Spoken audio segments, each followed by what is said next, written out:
Lulu and the Brontosaurus, Chapter 6. I'm gonna get a Brontosaurus for a pet. I'm gonna get a Brontosaurus for a pet. Singing her Brontosaurus song in a louder and louder voice, Lulu was waking up nappers all over the forest. Some were annoyed, some were extremely annoyed. Among the extremely annoyed was a silky, slinky lady tiger who yawned and stretched and rubbed her bright green eyes, and then with a ferocious roar sprung out from behind the trees and pounced on Lulu. And there is the lady tiger and Lulu.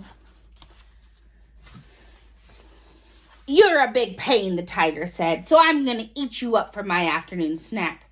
Said Lulu. "I'm bonking you on the head." And swinging with all her might, Lulu bonked the tiger with her suitcase. The tiger yelled, "Ow!" and fell down in a pitiful black and orange striped heap on the forest floor.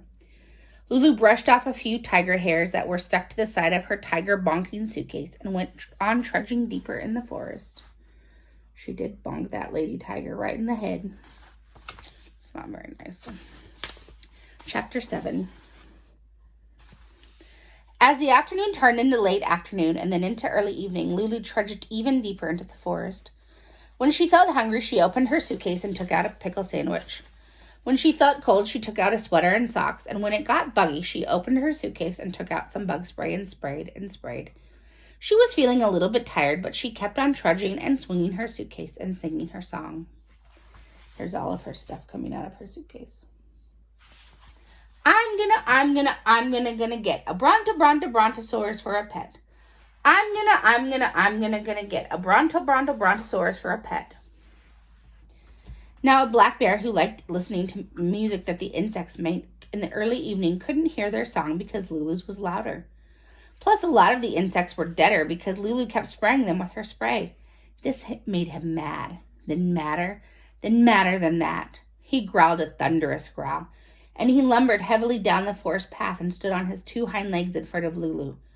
Waving his big clawy paws in her face, he said, "You're interrupting my favorite program."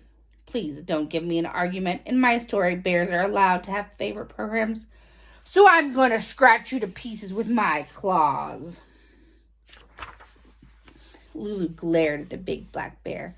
She put her hands on her hips and she said, "Nobody's scratching me," she told the bear. Then she jumped as high as she possibly could in the air. Then she landed as hard as she possibly could on his foot. The bear yelled, "Ow!" and went limping away as fast as a bear could limp with one stomped-on foot. And after shaking some broken bear toenails off the bottoms of her bear-stomping shoes, Lulu went trudging deeper into the forest. She's not a very nice little girl. Okay, Chapter 8. Lulu was now in the deepest, darkest, quietest part of the forest. It was getting late and she was getting quite tired. She took her sleeping bag out of her suitcase, spread it on the ground, and lay down to sleep. But before she slept, she sang her song once more. I'm gonna get a Brontosaurus for a pet. I'm gonna get a Brontosaurus for a pet. Actually, she never even got to sing the last line because before she could get to it, she was sleeping. And there she is in the middle of the forest. Chapter 8 1/2.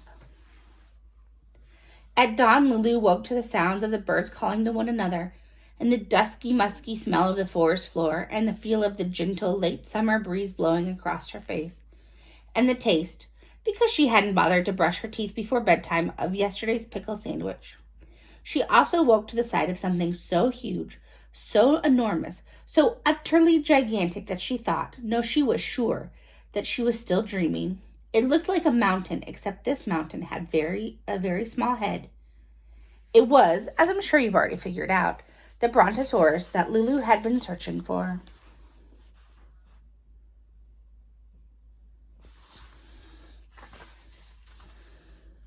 Did you think she would find it? That's his foot right there. It looks like a tree almost. We'll see what happens next.